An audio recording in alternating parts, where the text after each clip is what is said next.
Hi, I'm Eric Stroh, owner of Strohs Automotive. To tell you a little bit about us, I think it's important that you understand our history. We are a third-generation Gig Harbor family-owned and operated business. My grandfather started Stroh's Feed back in the early 40s. My father continued that succession with a successful trucking company throughout his entire career.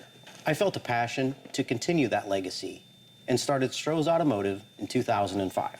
So I started working nights and weekends on friends and family's vehicles. Then that expanded to their friends and their family.